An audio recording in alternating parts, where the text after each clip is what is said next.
Okay, what's happening everyone? I hope you are doing well. You're with Noor here, and in this video we're going to be talking about how to remove yourself from sales without revenue dropping. Now, if you've yet to have the displeasure of meeting me yet, let me just quickly introduce who I am. I was the ex-head of operations for an 8-figure info company called the Imperium Acquisition, where I joined the company when I was doing around 100k a month and had the privilege of overseeing operations all the way to 700k a month cash.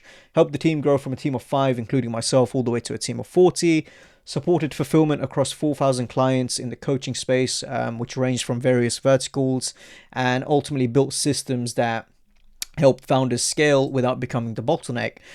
Now, the purpose of this channel, if you're new here, is to ultimately help 6 to 7 figure coaches, consultants, and entrepreneurs build businesses that can scale without them, expand my network beyond the corner of my living room. At the time of recording this, I'm actually back home, so it's the corner of my bedroom at the moment, and ultimately build goodwill before I inevitably try to sell you something. The game is the game. Now, preemptive disclaimers, if you're new here, my voice is boring as shit. Magnesium plus these videos will fix your apnea. This is not medical advice. So just take that with precaution. I'm an absolute rambler if you can't tell already, and there's no magic fix it dash get rich quick pill in these videos.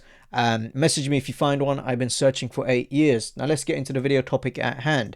Now, when it comes to removing yourselves from sales, this is arguably the most important area of your business, because sales is quite literally the life force of what will continuously allow your business to operate and survive. And so when you actually want to get to a point where you remove yourself from it, you want to do it in a way in which revenue doesn't drop and your business can still function. Okay, now the video exists because of a specific founder that many of you may be right now, and therefore you don't actually have to picture a different founder here. And this is where you're typically doing 80k, 150k, even 300k a month. You probably have a setter, a closer or two, or even more, and yet revenue still, for whatever reason, runs through you personally. Now, to be fully transparent, if you're at the 150 to 300k a month, you should not be having this problem in which sales still runs through you, unless you've got like a very lean and mean operations. But if they still run through you, not out of choice, then it's a bit of a problem that you really need to solve in order to free yourself so you can scale without being the constraint. Okay, and this is where, if you are in this scenario, you're typically on the big deals, you're reviewing pipeline at random times across the day, you're checking Stripe to feel whether your month is on track, and the moment you focus anywhere else for a fortnight, revenue starts to wobble and dip. Okay, now everyone tells this founder the same thing: hire a closer and free yourself up. Now, here's the uncomfortable truth that this video in question is built upon, and that is handing off sales is the last move in the extraction sequence and not the first. And most founders who try it first end up with burned leads, a dead pipeline, a fired closer, and the conclusion that nobody can sell this but me. This is the wrong conclusion, because you've likely just run the sequence backwards. I have another video in this channel where I go over the sequence in which you want to outsource things, and that will give you a good understanding of what to actually eliminate yourself from first, so you know exactly what to do.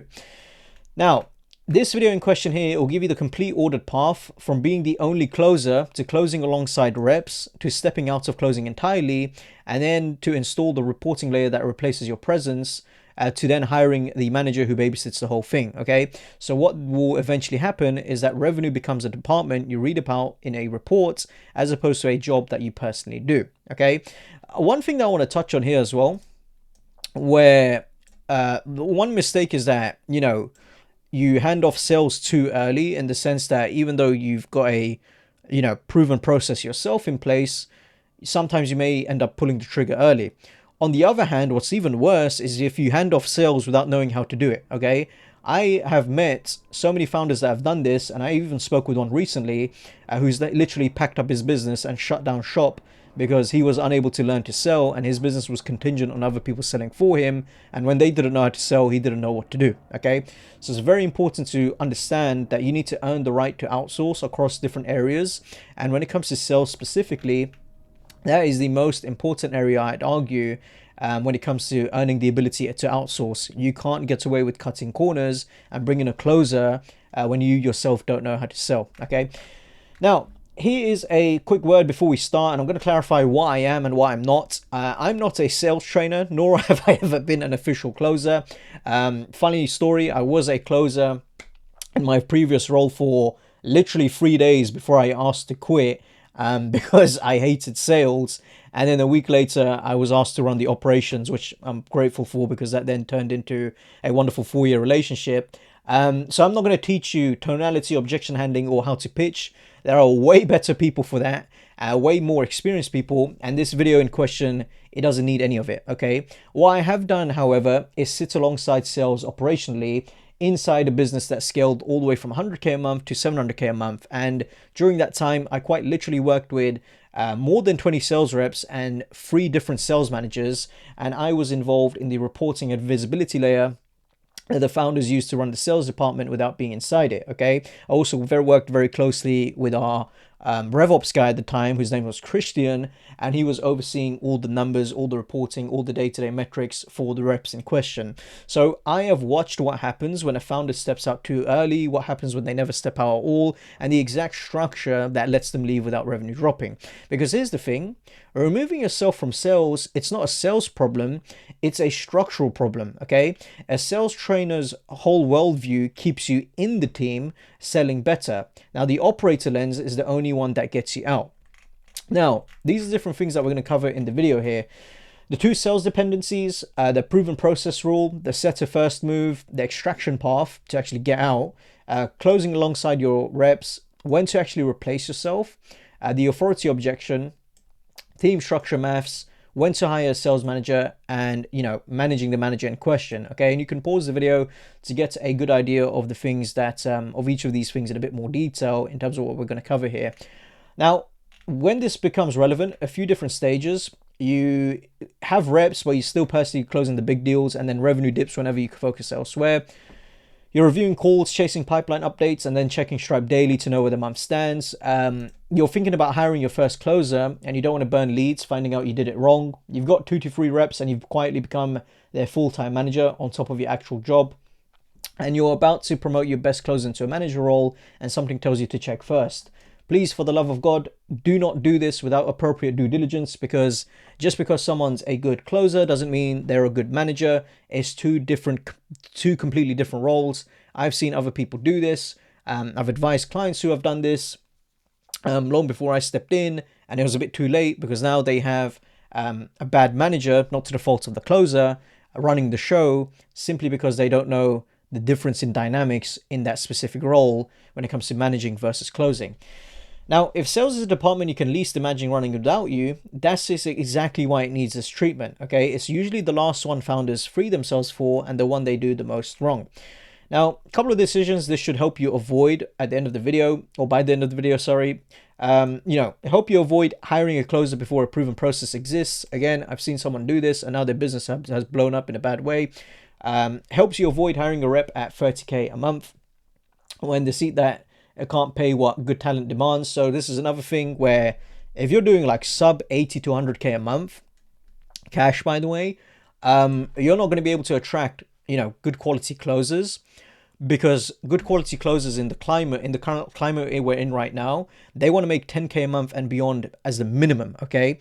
That is no longer the bar to reach for in terms of the great heights. No. That is the minimum expectation in this market, in this day and age. So you need to make sure that as a business, you're making enough money so that you can actually hire a closer and they get paid accordingly, okay?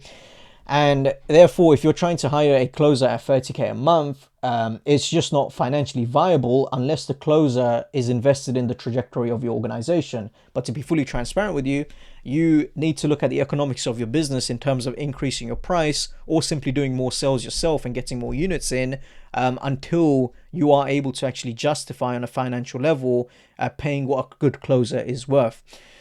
It's going to help you avoid stepping out of closing overnight because you're burned out and watching closing rate collapse. It's going to help you avoid promoting your best close into management. Again, absolute car crash, guys. Don't do it. It's going to help you avoid hiring a manager for 2 reps. I've seen someone else do this in my network. I actually ran an audit for him. I think it was like 2-3 weeks ago. And he had like a sales manager for 3 reps. But the reps in question, when we done the math, they were literally taking like 2 calls each, and it's like, what the hell is there a need for a manager here? So again, understanding the premise behind this and when you actually need a manager help you avoid scaling rep headcount without the lead flow to fill the calendars. And depending on comp structures, 99% of you right now will just pay based on cash collected, which is how you want to operate, to be transparent, especially in the high ticket space, as it's very lucrative for them and it's good for your margins. But God forbid, if you are ending up paying bases, it's just nonsensical for them to sit there with nothing coming in, okay? And then comping reps on contracted revenue. Oh my God, this, this right here, you may as well get a shotgun and just shoot yourself in the foot, or just blind yourself, because you don't want to see what you'll end up paying out if you do it based on off of contracted revenue. Because guys, in our world, the internet marketing space, in the info space specifically, contracted revenue is meaningless, because sadly we don't live in a fairy tale where everyone finishes their payment plans, and some customers, or even most customers, depending on how your business is set up and who your ICP is and what your offer is and whether you're B2C or B2B, they'll only finish a select percentage of the plan. That's why you want to always pay them based off of cash collected, okay? Now, let's get into the 2 sales dependencies, and this is where we want to diagnose what yours is, okay? Because when you say you can't get out of sales, it's actually 2 different problems that's wearing the same costume, and they have different fixes. So you want to diagnose which one you're having before doing anything. Now, the first dependency in question is you're the closer, and this is where revenue stops when you stop selling. So your close rate is high because of founder authority, and then the prospects are buying you, and no documented process exists underneath your instinct. So what you have isn't a sales system, it's a personality, and personalities don't scale. This is becoming very prominent in the info space specifically, where I'm seeing a lot of large scale creators start to develop their own products, info courses, and all these different things, which is fantastic to see, by the way, because there's always value to be given, especially from the larger names. But what tends to happen is that these larger creators, right, they have a massive following in which they may have like hundreds and hundreds of thousands of YouTube subscribers and whatnot, and a million followers on Instagram and whatever it may be, and they don't have a sales process. So they're able to actually close just off of a whim and get to good numbers purely based off of their authority, partnered with their strong brand positioning, partnered with, a warm audience. The problem with this, however, is if they are just shotgun closing off of their instinct and off of their whim without a process, that is not replicable whatsoever for a sales rep to come in and replicate that, because they don't carry the same authority and weight as the founder in question. Not to mention the different, temperatures involved when it comes to different traffic sources, which require a clear-cut process, okay? So this is the first dependency. You are the closer. Now, the second dependency here is where you're the babysitter, okay? So you've got reps, but you are the de facto sales manager, in which you're reviewing calls, chasing pipeline, watching numbers, motivating the team, all these different things. So this is where you escape the closing seat, but you've accidentally hired yourself into the management seat, which is often more time consuming because it never ends at the close, okay? So most founders, typically between 50 to 500K a month. Again, to be transparent, you shouldn't have this problem. You shouldn't have this problem from 50 to 300, even 50 to 250, I'd say, because by that point you should have a sales manager and whatnot in place. But let's just keep it broad here for a sec. Most of you will probably have both in sequence, where you're half out of closing, but you're fully trapped in babysitting, okay? So the path we're going to go over is going to literally fix both in the right order.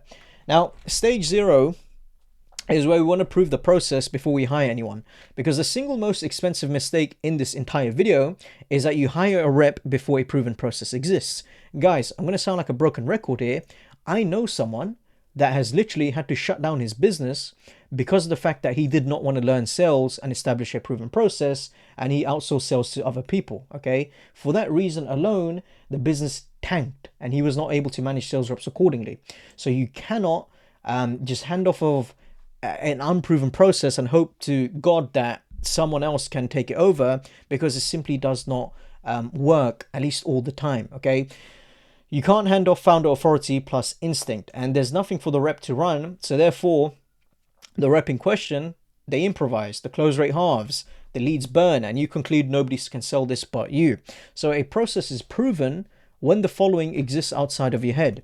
Okay, recorded call library, your last 20 to 30 sales calls recorded, wins and losses. So this is where your instinct is extracted into evidence. Documented call structure. So this is where the stages of your call, the questions you ask, the sequence you follow, everything is pulled from those recordings and not written from memory. Objection map. This is the 10 to 15 objections that actually come up and how you genuinely handle them. Again, these are from recordings. Qualification criteria. This is a big one. Who is a fit, who isn't, and what disqualifies, so reps don't waste their calendar on bad fits. You also want to be careful with this one, because when it comes to qualification, you don't want to give your reps free reign where they just cancel on, anyone and everyone because they simply don't want to take the call as they believe it's a waste of time. So just be cautious of this, because, the company I was at previously, you'd be surprised with the type of people that we closed, where they would enter the call and based on the application form, you'd think they've got no money whatsoever, but they've literally somehow, conjured up 2 to 3K to get the first payment in. And the next thing 6 months later, they're a case study. So again, be very wary around this. And then known baseline numbers, your close rate, show rate, and offer rate as the founder. Okay, so this becomes a benchmark every rep is measured against with the founder authority discount applied. Okay, so this is where you want to expect a good rep to land somewhere below your rate, not match it. This is always going to happen, guys, and I've seen it across different business models, different niches, different verticals, in which the closer would typically close at higher rates because they are the face of the business, they've got a lot of weight and all these different things. And then what would happen is they'll bring in a rep, and the rep's close rate, if they're good, it wouldn't drop significantly, because if it drops significantly, it's a bit problematic, but it'll drop slightly, where you can see that the drop is a drop, but it's not necessarily down to them being completely bad, but more so the fact that they don't carry the natural authority that you as a founder does. Now, the capture method costs 0 extra hours because you're taking these calls anyway. So you want to record them and the documentation writes itself. So if you do this for 30 to 60 days before the first hire, and the entire rest of the video that I'm going to go through becomes possible. Now, the same rule applies to outsourcing. Never outsource chaos. Agencies and external closers amplify whatever you hand them. Okay, if you hand them a proven process, they scale it. If you hand them chaos, they scale that too, and they'll charge you for it. So that is stage 0 in the nutshell, which is basically to prove the process before you hire anyone. The next stage is to hire a setter first, and this is where you fill your calendar and you don't replace it. Now, here is the part almost everyone skips. Your first sales hire is not a closer, it's a setter. And the logic follows directly from everything above.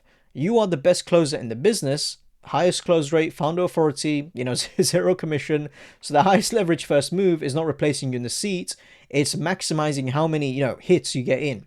Now, this is what the setter actually changes. Your calendar fills without you doing the outreach, without you triaging or chasing, you just show up and close. Booking quality gets owned by someone whose compensation depends on it and reported on daily, and you buy back 10 to 15 hours a week of top of funnel grunt work for a fraction of a closer's cost. Okay, and this is the answer for the founder under the revenue floor, in which a setter is a sales hire that you can afford at 30 to 50K a month. Setter economics work at a fraction of closer economics, where you can get away with having a small base plus a low percentage of cash from their sets closed, or even just do, what we used to do was like $20 to $30 per set, and it was fantastic. Okay, and then every extra call they book converts at your close rate, which compounds revenue towards the floor faster than any move. Okay, so hiring a closer below the floor is premature.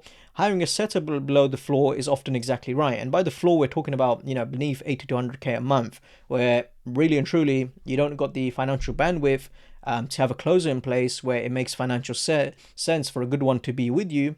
And therefore, it's more lucrative. You just bring in a setter at this point to get you to that 80, 100K a month to maximize your own time. And then you can bring in someone down the line to close with you. Now, here's a trap to watch when it comes to setters. And this is where they optimize for volume over intent. Now, if they're comped and judged purely on bookings, they'll flood your calendar with low intent calls and your close rate will quietly sink. This is why, it's recommended to tie their comp to cash from sets. Make show rate a track KPI from day one and review the booking quality weekly. So a setter's job is quality calendar input and not calendar noise. Now I'm going to give you an example of this, because we had a setter who was incredible, and he was maxing out the calendars through Instagram setting, and he was also making a decent chunk of change. The problem, however, is that we just told them to optimize for volume, and we didn't really have any parameters or lead qualification in place at that moment in time because we were just sending it. Okay, we didn't really believe in lead quality, which sounds ridiculous, but at the time, to get to where we got to, it was actually a good belief to have, because we were taking on anyone and everyone, and we closed a decent chunk of change.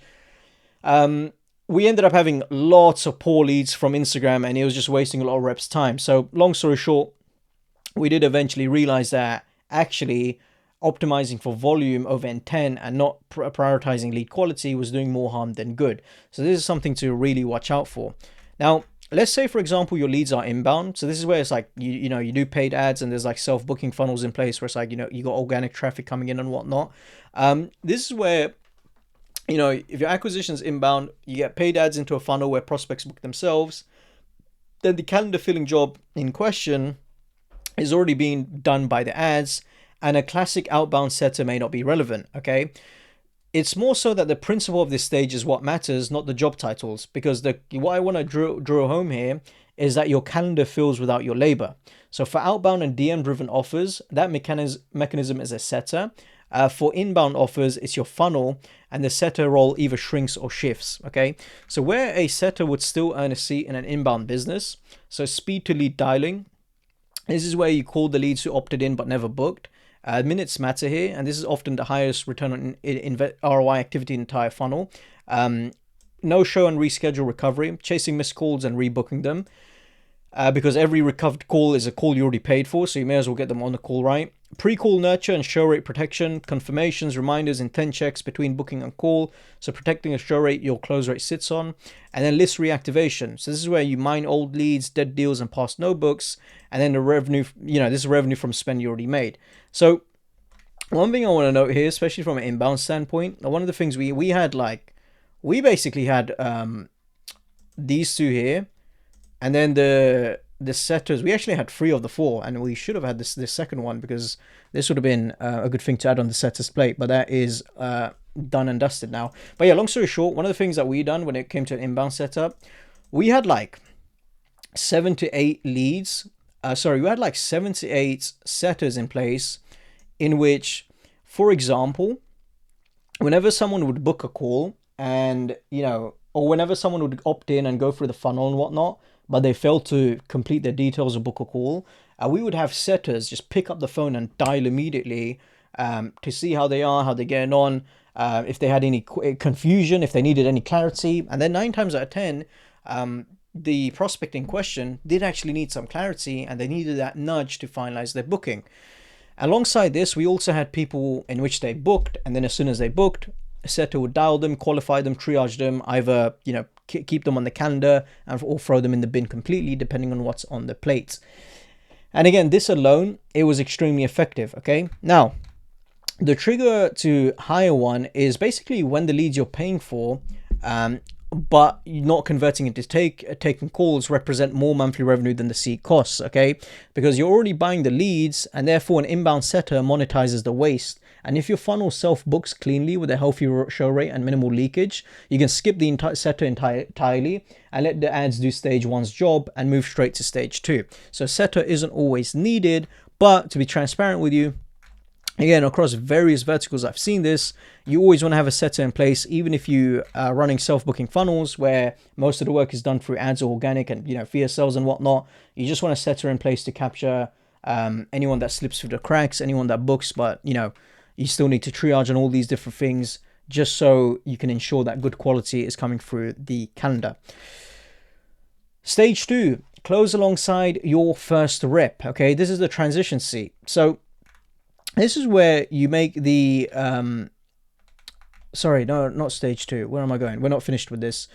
The ascension path. So before we get to stage 2, sorry, I nearly skipped this. This is where you want to talk about the ascension path between the setter and closer, because it's worth knowing that the setter seat in question, it can double as a proving ground for any hire you make. Now, a setter who fills their own calendar and converts those sets is building the case for their own promotion. So they ascend into a closing seat having earned it with evidence, and then they get fed inbound leads via paid ads and the other setters. That dynamic does real work for you, because an ascension path attracts hungrier applicants, it keeps setters motivated beyond their comp, and it gives you a closer who already knows your offer, your avatar, and your process from the inside as they're essentially working their way up. And this is very common across various companies. Now, one important thing to know is that this is the exception and it's not the rule, because setting and closing are different dynamics. A great setter is often not a great closer, the same way a great closer is often not a great sales manager. So the path exists, but promotion is earned on evidence, okay? Role plays against the objection map, overflow calls, numbers on comparable leads. It's never on tenure or setting performance alone. The same principle as the manager of a promotion trap, performance in one seat never automatically qualifies someone for the next. So this is very important to note, because when it comes to setting, like you've got all the time in the world to just sit back, and especially DM setting, you can come up with word tracks and fancy objection handling reframes and whatnot, because you can actually think, okay? You can even go as far as automating it through ChatGPT. It is a different ball game when you are live on a call with someone and someone throws you an objection. You cannot tell the other person, sorry mate, I'm going to take 5 minutes to think of a fancy word track and some neuro-linguistic programming to figure out the sale here. Just give me some time and I'll get back to you. It does not work like that. You need to be able to handle that objection on the spot. And therefore, not every setter would be able to do that, meaning that not every setter is a closer. So bear in mind, it's the exception and not the rule, in which not every setter would be a closer. Now, stage 2 is where you close alongside your first rep. So this is where you get the first hire in, and this is a stage almost everyone rushes. You do not hand over the calendar and disappear, you close alongside them, typically for 60 to 90 days. And this period does 3 jobs at once. It protects revenue. This is where your close rate carries the month while the rep ramps, so the business never white knuckles a single unproven hire, so you're still doing the heavy lifting. It creates a live benchmark, so you and the rep are working the same lead flow, so you can compare close rates on comparable leads, which is the only comparison that means anything. And it pressure tests the process, so everywhere the rep gets stuck is a gap in your documentation, not necessarily a gap in the rep itself. So you want to fix the doc, fix the process, and not just the person. And before the hire itself, vet their numbers like an operator. Every candidate will tell you their close rate, but a close rate without context is a story and not data. So interrogate it. Close on what leads? Warm, inbound, or cold? With financing available, paid in full? What price point? Hiring someone off of I ran 40% at my last company without asking these questions is how you hire great conditions instead of a great closer. And then you watch them sit at 12% on your cold, high ticket, paid in full leads 3 months later. So you want to match their previous conditions to yours or discount the number accordingly. I've seen this happen so many times across, not just sales reps, but also we were building out the CS function, and we had so many applicants for CSMs that never got the role, where on paper everything looked fantastic, but in the interview stage, nothing was lining up whatsoever. And that is because the metrics on paper, it lacked context. And this is why I've got an entire 90-minute video on the YouTube channel that you can check out that's to do with how to read metrics, because numbers on paper and numbers in isolation is no longer enough, okay? And therefore, when you are hiring a candidate with previous experience, you need to do some serious digging to make sure that the numbers line up. Otherwise, you're going to shoot yourself in the foot, okay? I've seen firsthand people come from companies in which they were heavily reliant on financing, which inflated their numbers.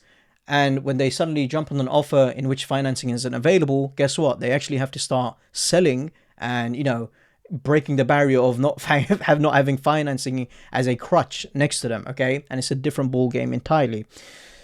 Now, another thing to note is where to find them in the first place. So the best sources in this niche, in rough order of quality: referrals from other founders at your stage, proven in a comparable offer ideally. Poaching reps from adjacent high-ticket offers, say they would arrive with the muscle built by interrogate their conditions as above. Sales placement agencies, they're fast, but they vet hard. They're incentivized to place, not to fit. And the big remote sales communities where setters and closers congregate. Job boards are the weakest source, in my opinion, because the good ones are already earning and rarely browsing. One thing to note, when it comes to hiring, we always preferred to hire And I also worked with, one of our sales managers who's arguably the best sales manager I've worked with. They prefer to hire people with no experience, because the problem is that when someone comes with an abundance of experience, they likely come with different ways of selling, and that could be information overload, and it could lead to cross contamination of processes. Now, many people don't know how to manage different processes, and what ends up happening, they'll land in an offer in which the selling dynamics is completely different, and they'll completely tank. And we've had the same situation happen again and again and again, in which we found from a personal experience that the best closers that we've ever had no prior sales experience whatsoever, and we were able to train them from the ground up. Whereas when we hired people with experience, it was very hard to break, beliefs that they have from selling in other offers, which then made it difficult to translate the success into our offer. Not to any fault of their own, but it's just the way the market differs in this specific offer in question. Now, the bonus trait to screen for outside of sales is leadership, because when you have a rep in question with genuine leadership qualities, that is arguably worth more than their close rate, because they will naturally take the load off your plate and guide and steady the other reps, and they will act as a senior figure inside the team without needing a title. And depending on the trajectory of your company and the setup, they potentially show you that they have what it takes for the manager seat later, which then turns your rep hiring into a quiet pipeline for the hardest hire in the department, which is a sales manager. Now, even if they never make a manager, and to be transparent, most won't per the promotion trap, a senior rep who phrases the floor of the team around them is a massive asset exactly where they are. So when it was a team of 5, for example, one of the reps that we had was, shout out to Jack Roberts. If he doesn't watch this, shout out to you, Jack. He was a natural born leader, and that came from not only him being great at sales, but him having a wealth of life experience, and he was able to look after all the other reps that came in. And that was being done without him being given a fancy sales manager title or anything of that note. It just came natural to him, and it was such a incredible asset to have in the form of Jack, because he was able to lead without being told to lead, and that took the load off of the founders, specifically Charlie, who was overseeing the sales team at the time, because he knew Jack was there to look after the reps. Okay, so this is super powerful when you have a candidate that has natural born leadership in place, because they can end up doing more than just closing, in which they look after the reps without them even trying that hard to do so. It just oozes off of them naturally. Now, the rules of this stage here is that the leads are routed, never cherry-picked. If you quietly keep the best leads, the reps' numbers will look worse than they are, and you'll make bad decisions off of them. The reps run your process, no cowboy mode, consistency first, style later. If you want to get fancy with new ways of closing, neuro-linguistic programming, hypnosis, all that shit, you can spruce that up later down the line. Firstly, you need to establish consistency in a proven process. Daily reports from day one. This is where, again, reporting habits start with the first hire, not the 5th. Again, this is another one with a recent client in which there was no daily reporting in place. And now we're trying to get daily reporting in place after, the 4 closes, and it's a lot more difficult to install because of, habitual tendencies from before. Okay, so you want to do it from hire 1, and then you review weekly calls weekly with them. Okay, for now you're the coach, and this is temporary, and the manager inherits it later. So this would be the ramp up, so nobody improvises. And again, this is just a general overview here, but it gives you an idea of what it looks like. Closing alongside them, it does not mean handing over calendar on a Monday and hoping. Okay, the ramp is structured, and it's built entirely from the stage 0 assets.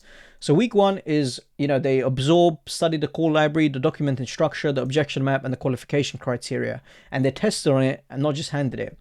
Week 2 is where they'll shadow you. They'll sit in your live calls, score each one against the documented structure.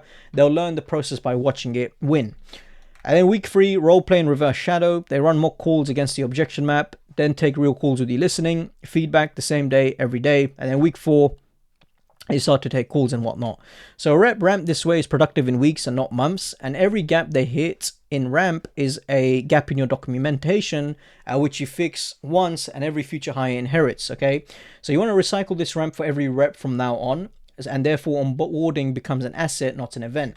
Now, one thing to look at on this specifically, we're gonna basically in alignment with this, but rather than actually let the reps have no calls whatsoever, we just threw them straight into the fire. So like by the second week, they already had calls on their books, because the best way for a rep to learn is to actually start taking the calls, even if they haven't, shadowed every single call, listened to 50 calls, anything like that. Okay, to be transparent, listening to calls and whatnot and getting up to speed, that shouldn't take no more than 3 to 4 days, even less. They should be able to take calls, within by the end of the first 7 days, to be transparent. And this is where you give them free reign to just crack on, and then you can course correct them over time. So they can start taking calls from week 2 and just do these other things alongside it. Okay. Now, this is the firing floor, and this is decided before you hire, not during the argument. Every seat costs real money. So this is another thing to note, where, if you factor in compensation plus how much it costs to fill a rep's calendar for the month, which means like a bad rep in question isn't just underperforming, they're burning leads you paid for and poisoning your data. Okay, so then you got the sunk cost hold here, where you start telling yourself, they'll come good, we've invested so much. And this is one of the most expensive habits in this niche. So this is another thing you need to remind yourself of. Like for us, for example, it was costing us like 20k. I say us like it was my personal money, but the company's money, the founder's money, right? It was costing 20k a month just to fill one single rep's calendar, with 6 to 8 calls a day from Monday to Friday, which may not sound like a lot, but again, it adds up. Okay, and the reps need to deliver on this. So when you look at this, you want to set the floor from day one, a defined ramp window. So for example, 90 days to reach the minimum bar, minimum KPI versus your benchmark. For example, holding a defined percentage of the close rate on comparable leads by the end of the window, and the mid-window checkpoint. So day 45, on trajectory, off trajectory, conversation with the documented improvement plan if not. So you don't just want to launch and leave and let them go blind. You want to have some sort of timeline in place to gauge whether things are going well, so that you can course correct accordingly. Now, this is another thing to note, is that you want to hit the floor and invest harder in them, and you miss it after real coaching, where the seat gets recycled quickly and respectfully, because your lead flow is worth more than any individual hire. And every month a bad rep holds a calendar, a good rep isn't in it. Okay, so this is why you really want to follow this religiously, so that you're not wasting any time. Now, stage 3 is where you start to step out of closing, and we're going to go over when you specifically do this. Now, the threshold is simple. You can step out of closing the moment you have one proven rep who can replace you. Okay, proven means the data says so. Not that you're tired, and not that the rep asked. Is to do with what the data tells you. And the signals in question are to do with the sustained close rate, in which the rep holds a close rate within a sensible band of your benchmark on comparable leads adjusted for founder authority for 60 days, not one good fortnight. And by the way, guys, what we're speaking about this when it comes to adjusted for founder authority, obviously you're going to set a benchmark in which the close rate will typically be a bit naturally lower than yours, which is expected. Full pipeline hygiene. Follow-ups happen, the CRM reflects reality, the deals have next actions. A rep who closes well but keeps a graveyard pipeline is not ready to be left alone, because you're constantly going to have to be there to remind them to do their CRM work, do the follow-ups, etc., etc. Cash matches reporting. What they report and what lands in the bank line up consistently. But here's the part most advice gets wrong. Okay, can step out does not always mean you should step out immediately. Sales is the number one function in your business. Nothing else matters if revenue isn't coming in. So the recommended play is this. Keep taking as many calls as you can alongside your proven rep, for as long as your other duties allow. Every call you take is revenue at your close rate, closed at zero commission. The cheapest, highest converting capacity in the business. And therefore, you and the rep running the same process side by side is pure upside. More volume converted, the rep sharpening against your benchmark, and the process getting stress tested at scale. And therefore, the exit trigger is not just the rep being ready, it's your other duties starting to suffer. So the moment delivery quality, team leadership, or the growth work only you can do starts slipping because you're on calls, that is the signal to leave. And then you can eliminate yourself completely and cleanly, in which you're no longer doing this, half in, half out lingering, because a founder who occasionally closes You stay in the safety net and the team never fully owns the number, okay? So expect the close rate to dip slightly when you fully exit. It's perfectly normal. That is the cost of scale, and it's cheaper than the original ceiling you were creating, okay? Because now you can fully scale beyond where you once was because the business and the sales is no longer attached to you. Now, if you're watching this right now, you're probably thinking, but no, prospects only buy me. Right about now, that's the voice in your head which is saying that, in which, you're probably saying this won't work for my offer, my prospects buy me, my close rate is the founder authority, and yada yada yada. This is half right, and the half you got wrong is the half keeping you trapped. Now, on the one hand, yes, your authority is doing the heavy lifting because on those calls, you may not necessarily have a clear-cut process, and they're just buying off of you. But here's the reframe. Prospects don't actually want you. They want the certainty you represent, the proof, the confidence, and the sense that this person has done it before. Right now, you manufacture that certainty live on every call personally. That's the most expensive possible place to produce it. One call at a time, forever, with your calendar as a factory. So the fix is not a rep with your charisma.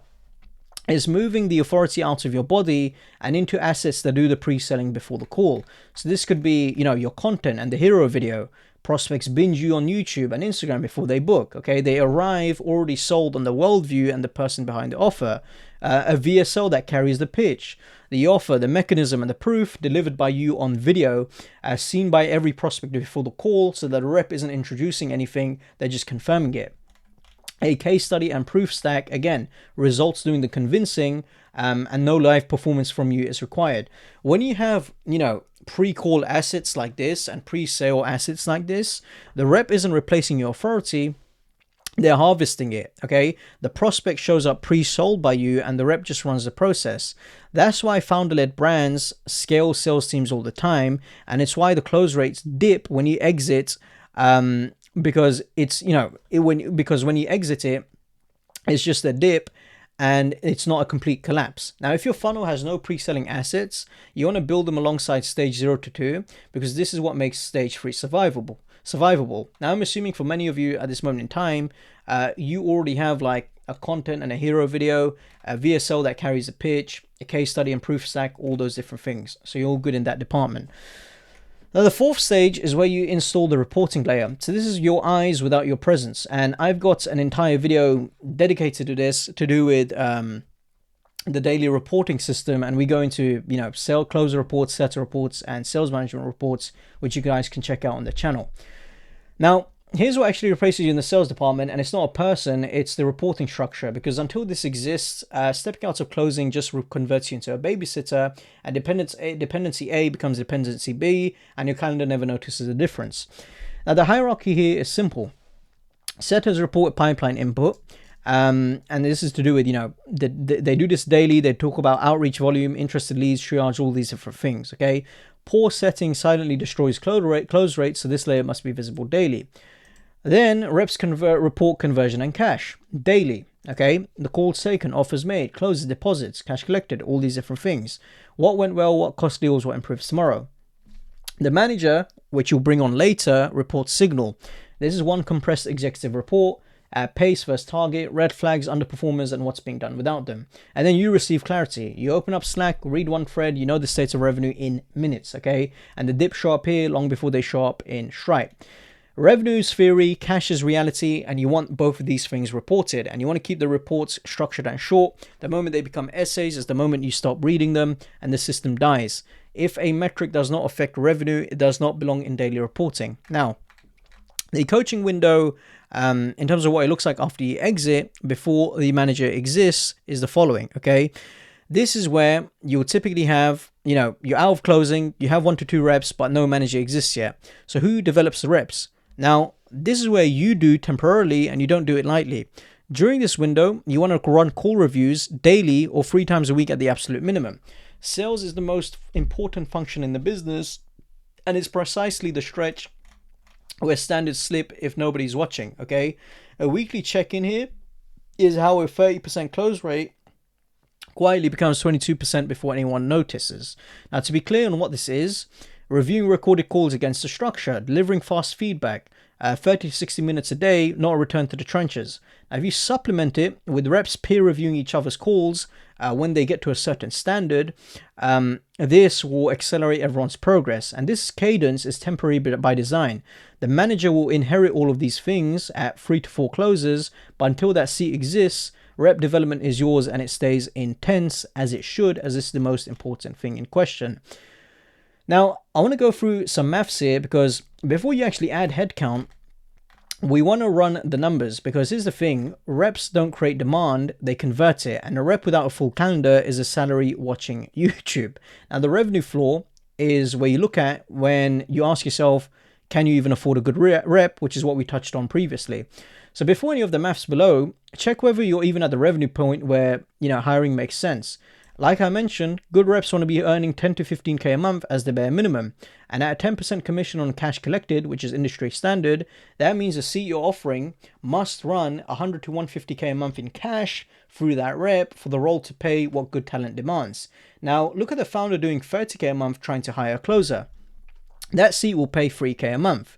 No good rep worth their salt would take that seat. So you end up hiring the rep that nobody else wanted, and a weak closer burning your lead flow will cost you more than no closer at all. Another thing I'll note, because this makes it sound harsh on anyone that will take an offer like this, it's not the case at all, because you may find an absolute killer who'd be happy to do this, but it's very rare where you'll find like a unicorn type closer that will come and accept like 3 to 5k a month as a closer. And it may be the fact that they're investing in the trajectory of your company. I don't know. But 9 times out of 10, especially in the industry and the climate we're in, reps want to get paid big bucks, and 10 to 15 as the minimum.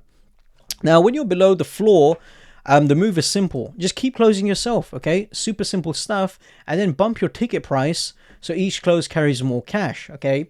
We always like to get to a sweet spot of like 40%, anywhere between 30 to 40% to be honest, for your close rate, because anything north of that, it can insinuate that your pricing is too low and you need to bump it up. So you're in a position where you're collecting more cash and you're dealing with less customers, which is the ideal scenario.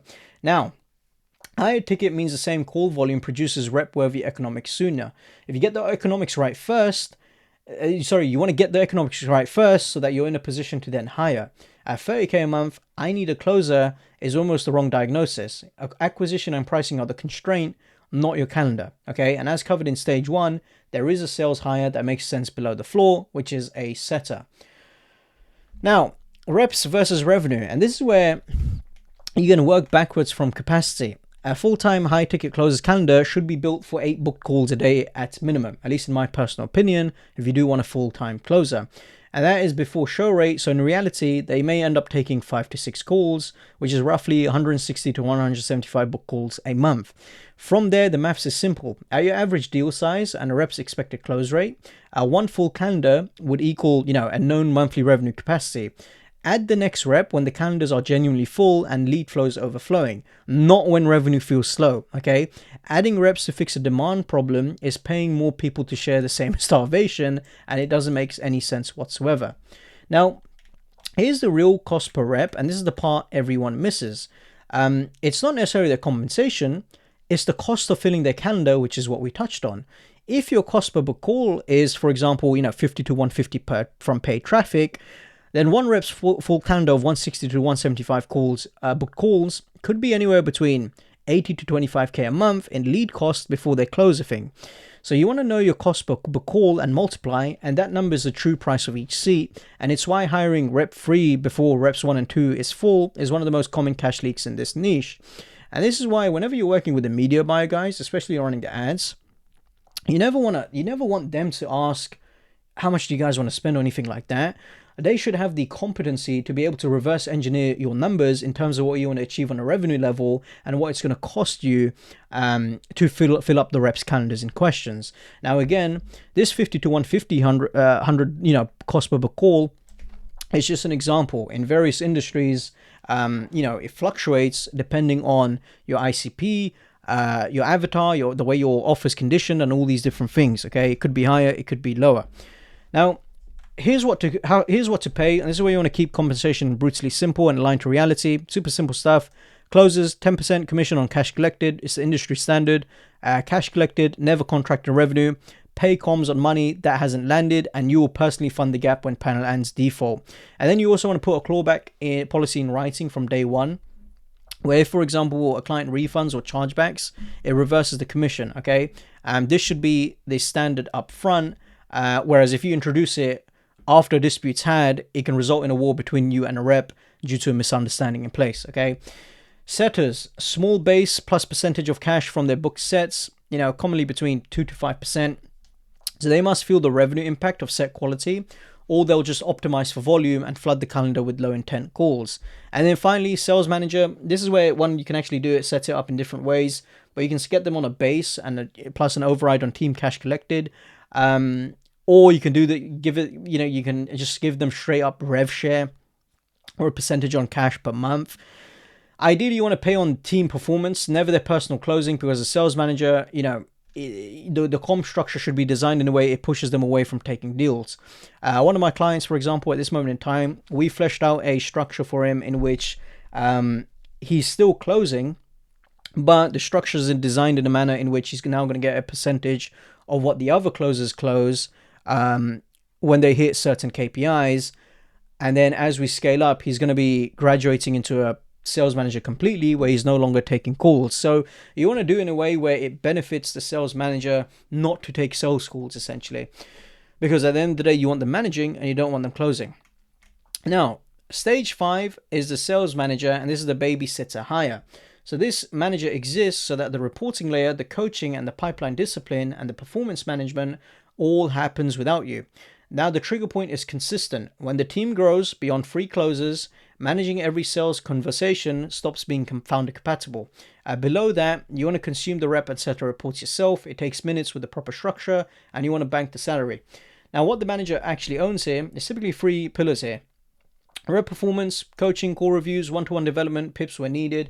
A strong manager elevates the whole team. A weak one observes results without intervention.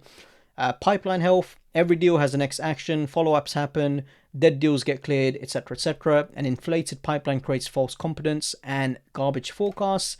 And revenue pace, knowing daily whether the month is on track, detecting issues early and intervening before they hit revenue is where you want them to be proactive and not, reactive when it comes to a manager.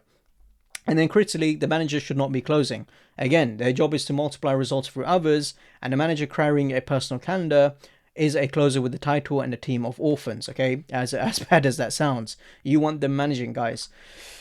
The promotion trap. My God.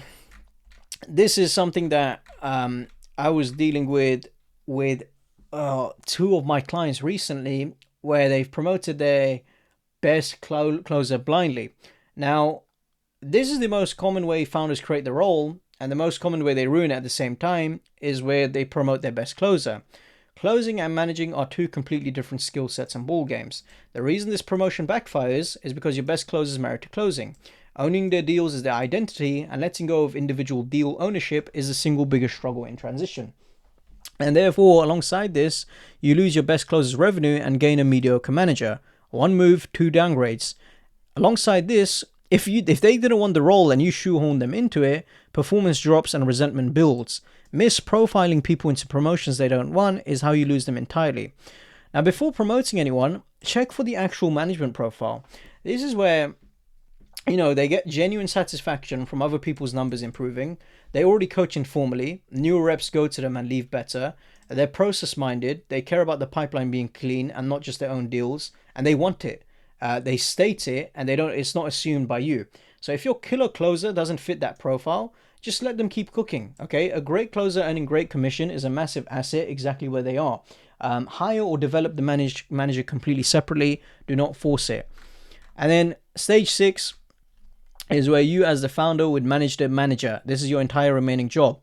Once the manager is installed, you don't manage the sales team anymore. The manager manages the team. So this is where your entire involvement compresses into daily executive report. 1 report, you read in privately and in minutes, and you resist the urge to read everything underneath it and override the hierarchy you built. And then 1 weekly meeting. Focus on team performance, never individual deals. Built around 5 questions. Are we on pace to hit our revenue target? Which reps are underperforming? What actions are being taken to improve performance? Is the pipeline healthy and accurate? Are there any risks to her revenue this month? This is where you would graduate from being a cog in the revenue engine to the control layer that oversees it, okay? Full context and visibility, fraction of the input, and within 90 days of the role being executed correctly, you should see stronger rep performance, cleaner pipeline data, and more accurate forecasts and a fewer end of month surprises. Now, this is where the extraction breaks and how to actually fix it. Because even with the sequence right, there are 4 failure points that pull founders back into the sales trenches. And here's each one and the fix. The first of which is where you dive back in at the first bad week. The problem, the close rate dips, panic sets in, and you jump back on calls just to steady things. Every rescue reinstalls you as a safety net and teaches the team that the net exists. The fix is you want to diagnose before you dive. A dip is a signal to investigate. What is it? Is it lead quality, show rate, one rep, one source? It's not a summon for you to suddenly start closing. So the reporting layer exists precisely so you can find the leak without taking a single call. If the intervention is needed, it routes through the manager or through coaching, not through your calendar. Secondly, the reps numbers are real, but the conditions aren't. So a rep looks like a star because they're quietly being routed to warmest leads, or their close rate is being carried by finance-heavy deals.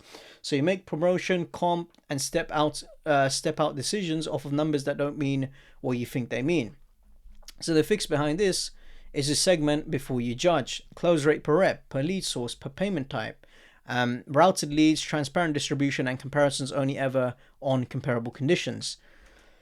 Thirdly, where it breaks is where the manager in question becomes a passive reporter. So the manager copies numbers into a report with zero digging, zero diagnosis, zero intervention. You're literally paying management money for admin work that a VA can do, and the reps aren't effectively undermanaged or even unmanaged altogether.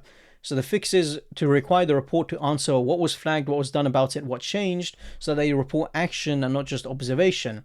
And therefore, if nothing is ever flagged and nothing is ever done, you know you have the wrong person in question, and the report format will expose it within weeks. And then finally, reporting decays into noise or silence. So this is where reports become essays nobody reads, or metrics bloats until the team disengages, or they quietly stop happening. And therefore, you're blind again within a month, which drags you straight back in. So this is where you want to enforce the structure, have a fixed format, no essays, only metrics that affect revenue, submitted daily as non-negotiable, and the system here only works if the data is accurate, structure is enforced, and discipline is consistent. If any of these things break, control erodes. Again, I've got a video all to do with daily reporting, so check that out on the channel and it'll show you exactly how to do this. Now, here's your involvement by stage, and this is the arc at a glance, okay? Stage 0, close everything, record everything, building the process as a byproduct of the work you're already doing. Stage 1, calendar fills without your labor, setter for outbound offers, your funnel, plus a leakage plugging setter where needed for inbound. You close at maximum volume either way. Stage 2, you close alongside your first rep, structured ramp, live benchmark, weekly call reviews as the interim coach. Stage 3, you close as much as your other duties allow, then you exit completely the moment those duties start to suffer. Stage 4, 0 calls, minutes a day, reading setter and rep reports, visibility without presence. And then stage 5 to 6, 1 executive report a day and 1 weekly meeting with the manager. Sales is now a department you oversee, not a job you do. Now, here's some additional insight for you from my personal experience, right? Now, across the 20 reps, more than 20 reps, and the 3 sales managers I worked with, the pattern behind every sales problem was the same. Revenue problems rarely ever begin at revenue. They begin upstream. Weak booking quality, lower show rates, fewer opportunities, fewer closes, and only then does the revenue number dip weeks after the actual cause. The founders who couldn't get out of sales were the ones whose only instrument was the revenue number itself. So by the time that moved, the real problem was a month old, and they had to personally dive back in to fix it. That dive back in is the trap, because every rescue reinstalls you as a safety net and teaches the team that the safety net exists, okay? And the reporting hierarchy is what broke that cycle. With setter, rep, and manager reports flowing daily, the founders could see a show rate dip on Tuesday, ask one question in Slack, and watch the manager fix it, without having to take a single call or reviewing a single deal themselves. That is what removed from sales actually looks like, and not complete absence, okay? Absence is visibility without presence, which is ideally what you want. Now, here's an exercise for you as we come to the end of the video here. And this is where you want to score yourself when it comes to extracting yourselves from sales. And your answers will hand you your starting stage. So this is the first part is the process test. If a competent closer started Monday, does documentation exist for them to run your sales call with or without you in the room? without you in the room? Yes, partially. It's all in my head. Benchmark test. Do you know your own numbers? Okay. Yes, partially. Oh, yes, roughly. No. Dependency test. If you took 0 sales calls for 30 days, what happens to new revenue? Holds, dips, collapses. Babysitter test. How many hours a week do you spend reviewing calls, chasing pipeline, and monitoring reps? Under 2, 2.5, 5. Visibility test. Can you state today's revenue pace versus target without asking anyone opening Stripe? Yes or no? Now, when it comes to reading your answers, if you have, mostly the third options in question, you're probably at stage 0. You want to start recording calls this week and build a proven process before any higher. The proven process exists, but revenue collapses without you. You're probably at stage 1 to 3. The setter, the transition seat, and the step out signals are your work. The reps hold your revenue, but you're at 5-hour babysitting hours. Okay, so this is where you're stage 4 to 5. You want to install the reporting layer, and if you're past 3 closes, the manager seat is overdue. So wherever you scored, you now know your stage, and the stages only work in order. To be transparent, by the time you reach this part of the video, if you're still here, I appreciate it's a long one, you'll already know where you're at and what you need to do. And the key part here is to actually do it. Now, key takeaways. Removing yourself from sales is a structure problem and it's not a sales problem. I can't emphasize this enough. And the sequence is everything. Prove the process, set to fill your calendar, close alongside your rep, step out when your duties suffer, install reporting, add the manager at 3 closes, manage the manager. Never hire into chaos, never comp on contracted revenue, never scale headcount beyond your lead flow, and never promote your best closer into management just because they're your best closer. Every one of those mistakes costs 5 figures and months of momentum. When you do it in order, the revenue becomes a department you read about in 1 report a day, and the hours you're currently spending in the sales trenches go back to the work only you can do. Now, that's pretty much it for the video. In terms of where to go from here, sales is just one department, and the same extraction logic that we went over here, it could apply to your delivery, your operations, and your entire business. And that is exactly what I cover on Instagram. And I actually just created a new one. So if you want additional help, feel free to swing me a DM and I'll tell you which stage you're at, not just for sales, but across all functions of your business so that you can actually get to work on getting out of your business, okay? So yeah, that is pretty much it for the video. And as we wrap this up, if there's anything you want covered next, leave a comment below. If you have any questions, feel free to reach out to me on Instagram. I've actually need to change my handle because this account has sadly disappeared. The video cadence, if you're new here, is once a week depending on brain capacity. So we try and do these weekly. And if you want to see anything specifically, like I said, pop me a DM on Instagram or leave a comment below and we'll cover what needs to be covered. But yeah, that is pretty much it for the video. If you have any questions, feel free to let me know and we'll catch you in the next one. Cheers guys. Bye.